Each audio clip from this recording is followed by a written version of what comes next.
All right, we're back with Design Recline. I'm here reclining in a durian tree, and we'll be talking about food forestry.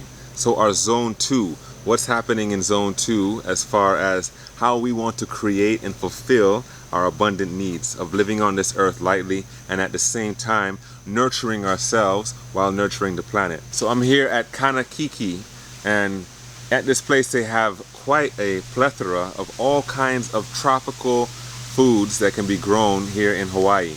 And I gotta tell you, the feeling of being somewhere where the food is just dripping all over has a has a joy that gets inspired just by looking at it and just by seeing it and knowing that, whoa, we can actually have all our food needs met, especially on a fruit standpoint, and then integrating maybe animal systems within that. We can have all our protein, our carbohydrates, our fats right here on the ground, ready to grow, ready to be a part of our life experience. So when thinking about designing a food forest, what you want to think about and feel is that it is a place that any time of the year you have food, right? So one of our principles is to establish a very diverse spectrum of foods. Here right now, there's probably at least 20 to 30 different fruit trees that are producing fruit at this moment. And so we have abiu, Rollinia deliciosa, avocados, mangoes are being produced right now in a late season. Pomelos are growing right now. You have citrus like orange and tangerines and lemons and limes are totally being produced right now. We have mamey, oh my god, lots of mamey. Of course, mamey is a very long season here in the tropics, and you have bananas almost all year round pretty much. You have papayas all year round. And so you want to have so much diversity that any part of the year, whether you're in tropical, subtropical, or you're in more cooler climates of the temperate zone, you want to be able to either harvest for enough productivity within that time frame, or you're harvesting enough to store within time frames where you don't have food, right? And so the forest of food alone in zone 2 should be able to provide for all your needs of fruits, nuts, tubers, greens as well, and roots and shoots and all these various things. So another aspect to food forestry design and principle of it is how will you access your food, and on that access, in what ways are you maintaining in such a way that is minimized and maximizing the harvestability and productivity and sustenance of the space, so that when you are involved in the food forest, it is less to do with how much you have to put inputs and more to do with, as a natural forest would be, how much you're able to invest more of your time enjoying it, loving the space, loving the environment that is now created, that's providing oxygen, that's providing food, that's providing shelter, habitat for animals, for yourself, that's giving your future generations something to look forward to, because it is something that is allowing them to grow, to live on this earth, live lightly, know that they're provided for. This is the feeling that you want to get from a food forest. And it's not hard, it's easy. This is permaculture made easy. Understanding that a regular forest, a normal forest that you go into and enjoy and say, wow, this is great, it is naturally going to a certain succession, and as it goes to a certain succession, the ecosystem establishes itself. This is the same thing that happens in a forest that you would create. And of course, the more you understand the kind of trees, the plants, and so forth that you put into the forest in regards to the spatial relationships and all the various relationships you see in an ecosystem, the more you're able to give leeway to it naturally growing into a mature forest that you don't do much maintenance at all. I mean, who's going out into a regular forest and maintaining it, right? Or you can maintain it in such a way for beauty, for increase of productivity. It's really to your discretion. You can make it as easy as you like, or you can make it as like intricate and fully biodiverse, developed, integrative, functional, and just, yeah, a bag of abundance. It's up to you. What is important is that we are nurturing our endeavors to grow with the plants.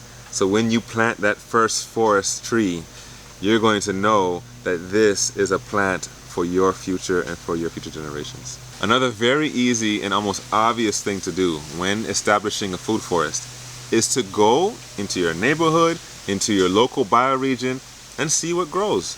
See what species have been selected either by nature, which is native, that have this function of being a part of the food forest, either whether it's for food or for fodder or for dyes or for oils or for nuts or for seeds or for mulches, whatever aspect you can learn from nature, native plants, and want to establish in your food forest, go into your native area. Go to those natural areas and find out what is growing well, what is growing very easy. I suggest growing what is easy first and establishing an abundance of that. And then these very selective things that may have a bit more evolvement and need of people helping it grow less of that, right? And so yeah, know your locale, know what's happening in your zone, what species are doing well, can grow well for you, and then focus on that as the establishment of your food forest. Maybe a dense, wild jungle of a forest is not for you and you want some more space. Here we have more of like a diverse orchard or like a forest garden of food. And so in the background here, you can see quite a bit of mostly just like edible food plants that are dispersed and spread out amongst an area that is maintained through mowing or through cutting of the grass. And what we have is jackfruit. We have coconuts as an emergent species, jackfruit as more of like the canopy species there. You have a clumping layer of bananas. We have abiu as an understory, that's right here. We have, I see some nitrogen fixing trees that have been cut back and they're relatively low at the moment because most of these trees are quite established and they don't need as much. You have some edible hibiscus as an understory, some canna lilies. We have perennial peanuts as a ground cover along with the grasses.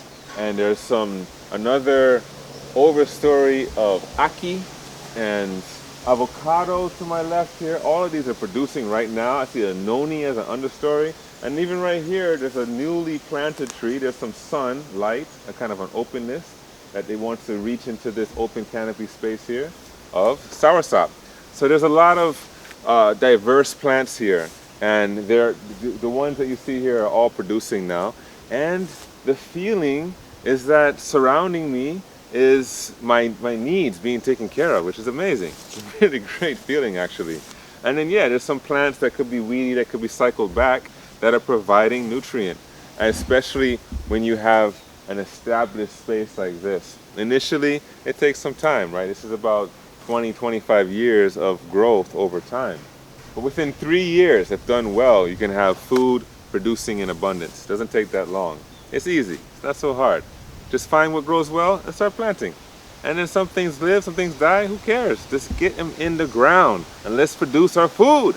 And this tree is representing an understory, and it will be just below your larger trees. With here, a vine. This is a nitrogen fixing vine that's providing nutrient for this plant. And because of the way that this is shaped and grown, you can see underneath, it has its own self-mulching system. It's covering the ground. This is an important aspect in food forestry. If your grounds are covered, then your mycelium is running, and that's interconnecting all of your different plants and trees to talk to each other and form a relationship. The simplicity of it is this. Food forest, here is like an example of like just a very small space of maybe 1/4 of an acre, right? We have beautiful trees of meringue. We have bananas in the understory, right? So you have clumping layer, you have meringue, which is your overstory. We have an understory of loquat. We have a kind of growing into an overstory. Just below the jackfruit is sapodilla. We have the emergent coconuts coming in the background here, right? We have vining layers of beans, perennial beans, right? We have all of this food that is in just this relative location, And it's not hard, you know. Just observe and interact. Use your principles. We're catching and storing the energy of plant life, of solar energy coming into food that we can now catch and store within our own bodies. We're catching and storing energy here within this plant life. We can just observe and interact, look how things grow, see how we can interact and engage with it to produce more production or to reduce the amount of maintenance that we're integrating into our system. And the fun is that we're learning to be a part of nature, that we're a part of this expression of life, that we can evolve with the earth so that we live lightly on it just in our own backyard. So, as you're establishing your food forest, think earth first. What is on the ground and how is that being taken care of so that it is nurturing an easy succession rate for your forest? If you have species of plants like these grasses and certain weedy plants that are dominating the ground floor of your food forest, it takes a lot more time to get it to the succession that you want. So how can we establish the ground in order to rise above into the canopies of food that we want for our future? This is a great way to do it. Right here we have them. We'll start from the ground and we'll move up in the food forest as far as layers, okay? So we have perennial peanut. This is a nitrogen fixing ground cover that establishes very well. It stays low and has no maintenance. If you do it well, meaning if you clear the landscape quite well by chopping and dropping and cutting and even like weed whacking or scything or whatever works for you, the ground as low as possible, mulch that heavily, maybe a foot or more of mulch, and then establish right away cuttings of the perennial peanut. You just literally take some cuttings like this that have some roots on it and then start establishing as much as you can in the space. You're going to have a nice lush ground cover that is covering the floor, and it is providing a nutrient for supporting the growth of this coconut, for example, right? You can use other things like sweet potato, which is a double layer. It has a ground cover effect, suppressing weed growth. This is in the sun. Plants want to grow and cover the earth. Why not grow the plants that you want to cover the earth to reduce your maintenance needs? That makes it easy, okay? And there's a malanga here. Malanga is a root layer and an herbaceous layer. So it's taking up two layers in your food forestry design of establishing the ground as something that is nurturing rather than being a problem of like, oh, I have to now weed, whack, and cut, and that's not necessary if designed well, okay? So we also can go now into like the other layers here. So we have the ground cover, we have a root layer, we have an herbaceous layer. We can then move up into an understory. Here, next to the driveway, is the understory of beautiful jaboticabas. They make quite a beautiful display as an ornamental looking plant, but they're actually a fantastic fruit that grows off of the trunk of the plant. So you have an understory, you have shrub layer. So the shrub layer, which is coming into your woody type layers, can be cherry of the Rio Grande, and you can like hedge these layers if you want to kind of orchestrate a look of a more food garden rather than a food forest. And you can also have the Suriname cherry as a hedging layer, and many other plants that can be hedged can be a shrub layer in your food forestry establishment. From the shrub layer, then you go to an understory, right? From the understory and the shrub layer, you can actually start growing your vining layer on these plants. And so that could be jicama, which is a root that you can consume, which is great, and it's acting as a vine, and it's nitrogen fixing. So you have several different functions of just one plant. You can grow lilikoi, they call it here, or passion fruit as a delicious vine. And there's many other vining layers that you can put in the food forest. Remember to keep them managed because they can actually take over. Then you can going up into more of the overstory. And so I see noni in the back here is more of an understory. I see soursop, which can be managed as an understory growing into an overstory. You have mamey sapote as an overstory. You have, here's a nice lychee as an overstory. And above all of this in the background is a nice big tall durian. There's a few of them back there. There's a huge mango. These are all edible plants within this acre, I would say, that is providing food for your needs. And there's also other layers that you don't necessarily see in a food forest, but you can create it in yours. So you can have a fungal layer. Maybe you have some rotting wood that you placed down and inoculated with shiitake, and you have shiitake now growing in your food forest as a layer of food in the forest. You can have an epiphyte layer. It could be appropriate to find little niches inside some of your pioneer species or inside some of your, like for example, cutting back a bunch of the grasses and then allowing them to grow pineapple. You know, maybe you're growing pineapple as an epiphyte, but you can have these like airy style layers in your design. You can have a clumping layer, maybe a clumping layer of edible bamboo, right? So you have bamboo that's providing biomass to create your mulches as you're establishing your plants, or you have bamboo as an edible layer or another function like timber, for example. Or clumpers like bananas, which are fantastic, fast growing, right away you're getting food within a year and a half, you're having lots of food starting and regularly being productive. You can have papayas as an herbaceous layer that's popping up in the canopies until they begin to close, right? So that open new beginning, look at papayas, look at bananas if you're in a tropical, subtropical environment. So the coconut eventually starting right now, this is great. You can have eventually a coconut emerging out of the overstory and becoming an emergent layer. Acai is an emergent layer. You can grow royal palm if it's native for you, and that produces a cabbage palm that you can consume, for example, right? So just look at what we have surrounding us and know that you can also create that within your environment. So I'm here with Scott Layback.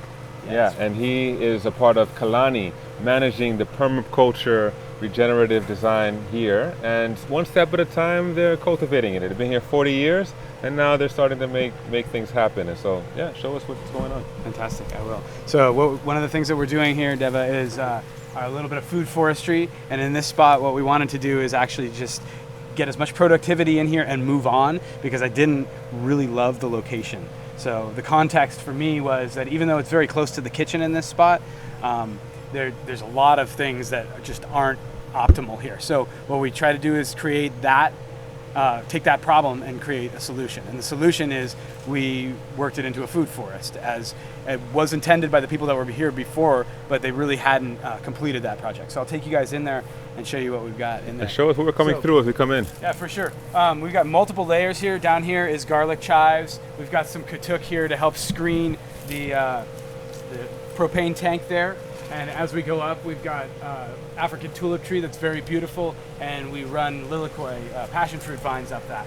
Also in here, we're stacking in time. We're trying to get more coverage in here, so we put a couple of cranberry hibiscus cuttings in here that are going to fill in time. We can take the katuk out and get a little bit more coverage, because that's one of the things that we realized was going on here, is we didn't have as much coverage as we wanted to have in that spot. Right. Also, you can see we've got sugarcane. Overstory up, way up above is a coconut, so we have that going on way up high, and we got a vine layer here of pumpkins, pumpkin vine layer here. Also the medicinal noni. This is the noni fruit right here, and it's used all around the world in the tropics medicinally, but it's very much piece of Hawaiian medicine. You know, this is one that they brought with them, and it's got all sorts of different beautiful health properties. So I'm gonna put that there, and maybe it'll make some little babies for us. I'm gonna open up the garden. We'll go in here. The fence is here to keep pigs out. We've got a lot of wild pigs, and things just don't want to grow where pigs want to dig, you know? So we'll come into this food forest, and we've got a whole lot of different things going on in here. We've got ground cover in the form of comfrey, in the form of pumpkin. We put coleus in for some beauty. We have biomass building and butterfly attracting kind of stuff going on with our Milkweed. milkweed right here. Yep, that's right, Sclepidus. And then all of this is going on while our cacao is getting big. This is the cacao that's going to take over in here, and it's going to end up being the overstory at some point. And we'll do chop and drop when it impedes too much on the cacao or in other spots in here where it's impeding on crops that we're actually trying to get something from. So we've got things like pigeon pea, nitrogen fixing, getting us some nitrogen into the system. Overstory also up here of Gliricidia and papaya, a nice temporary overstory. There's another cacao in there, and at some point we'll work that cacao into the overstory and these things out of the overstory. We've got cardamom, and we've got some galangal. We got some basils and things like that. Different flowers I'm gonna show this. all around. Yeah, and Show then, what you're doing here and how you're doing it. oh yeah, so these are raised beds. We don't have a lot of soil here in Puna, so some soil was brought in, but then we have mulched heavily with the dump mulch. And the dump mulch is actually the green waste from the county that they take and they grind up in a big tub grinder, and it's available to people for free. And there's certain problems with taking that on, but I'm taking the opportunity when it's right in front of me. You know, we got that the free source of biomass right there, the free source of mulch to keep the weeds down. And you can see it's robust in here. It's vibrant, and there's so much going on in here. Galangal, this can be used in our kitchen in our Thai cooking. This is the Thai ginger right here, and you can see the pumpkin has done its thing, and it's created a pumpkin down here below the galangal. It's just resting down there waiting for us. Got a ground Nice. cover in here of desmodium. This is the nitrogen fixing ground cover in here, and we're allowing for some other plants to grow in here that might want to grow on their own that we might not choose to have here. And then we've got more nitrogen fixers for chop and drop right here, and we can just break that down and put that down as our mulch down here on top of our sweet potato bed. And there's cardamom in here growing, so once the sweet potatoes are done, the cardamom will take its place in here. And then that'll be the in-between crop, because we've also got an eggplant or egg fruit, and down that direction we've got a cacao. So right in between there's going to be a nice cardamom clump in the future. How long has this been growing? It's about 3 years. This whole thing. This whole thing is about 3 years. Perfect. I'd say 3 years time. Yeah. And over here you can see we have this understory of a bunch more taro. So real productive in the understory while we're waiting. Overstory here is moringa, the superfood. I'm in here maybe every 3 weeks. You know. Every 3 weeks you'll come in and maybe pull up a few things, chop things back, and recycle them back. So Low that's energy. Very, very, very low energy Low with input. a lot of output coming out of the space. for Which sure. is very good. Harvestability. I'm saying this because of like all the trees that I see here that are super overgrown and unable to harvest, and fruits crashing on the ground, and you know, huge waste, right? Most farms in general have at least 20-25% waste. It doesn't even get off the farm. Most farms in general. So that's normal, right?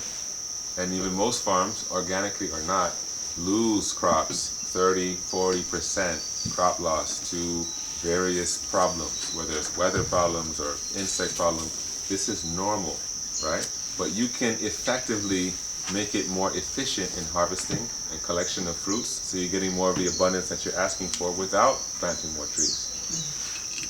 All right? So there is methods for pruning and managing your plants for more vigor. They have better growth, right? The simplicity of it is this. You're reducing the wood, because wood takes a lot of energy out of the tree. You're just reducing the wood, and you're maximizing aeration and flow, so you don't get this sooty mold that you see on a lot of the trees, right? And that aeration improves the growth of the tree and the strength of the tree, because now it's getting vigor from the winds. And you don't want the tree to have branches that are crossing and starting to rub and open them up.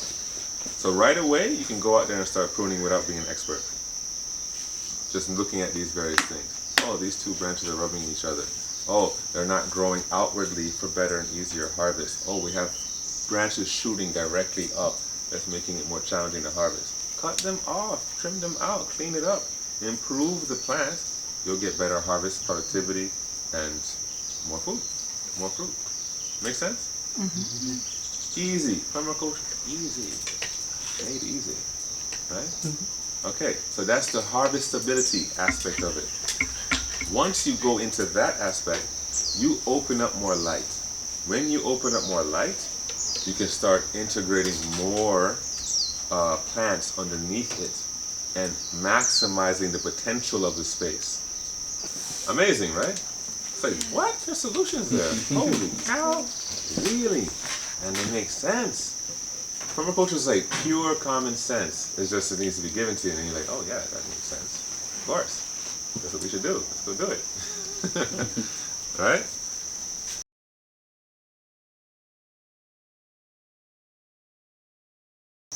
2 years, it's a bounty. The second year, I'm like, yeah, gone. Next one, right? And I love growing papayas in a papaya circle, like a banana circle, right? Because I can maximize the productivity in a very small space and be able to nurture that plant, you know, many plants in one space.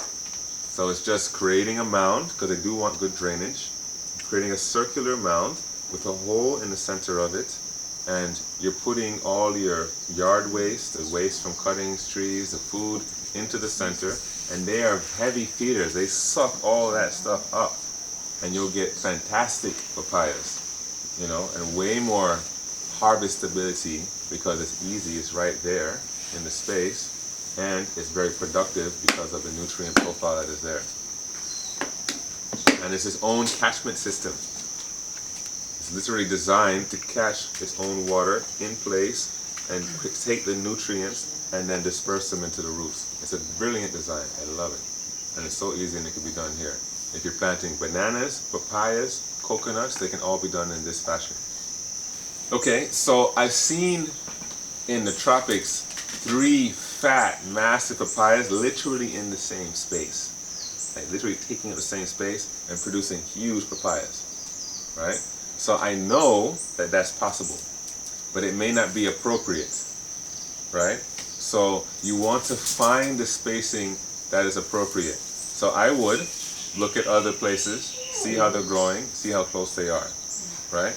And then kind of get a sense of, okay, it grows well this close, they're fertilizing it, or they have this kind of a soil, and you learn about what that looks like, how well, maybe your neighbors is doing one, and you say, oh, look at these 2, they're growing really well, and you learn through nature, right?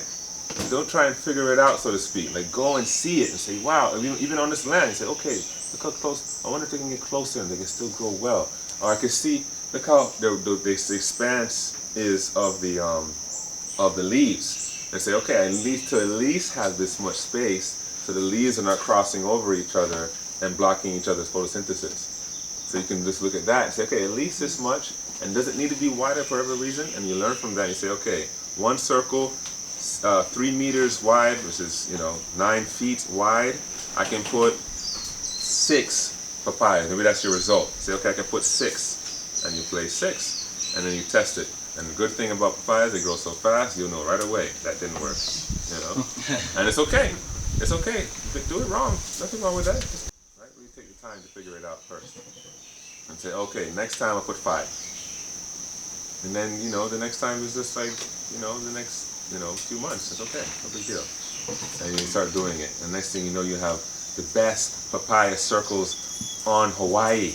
And everyone's coming here to learn from you because you took the time to create the most amazing papaya circles. And now everyone's doing it. And all of a sudden, we're like, creating not an infectious disease of destruction, but a spread of love for the planet, for the earth, and for being able to grow our own food organically, sustainably, naturally, permaculture way, integrated. So here we have a really nice example of our polyculture in action.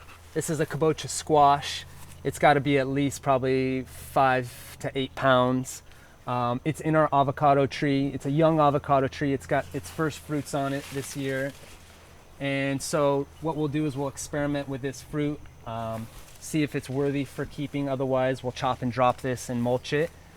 If it's a really good avocado, then we'll prune it back and start prepping it for next year's fruiting and flowering. Okay, look at this right here. So simple. You have overstory avocado, lots of avocados here. You have a nitrogen fixing tree just below underneath. It seems to be doing beautifully. And of course they cut that back.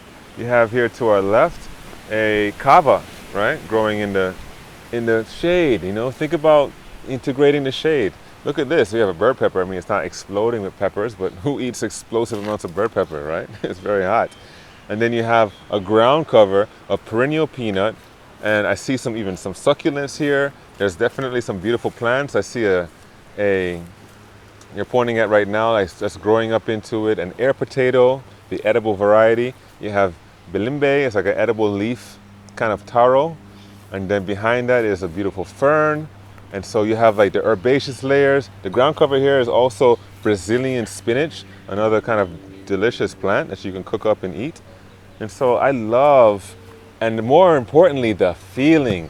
This feels like a beautiful space and it feels good. And I have fresh air and it's right next to the kitchen and there's a garden over on this side. And I know that, you know, nature is providing for me. This is permaculture.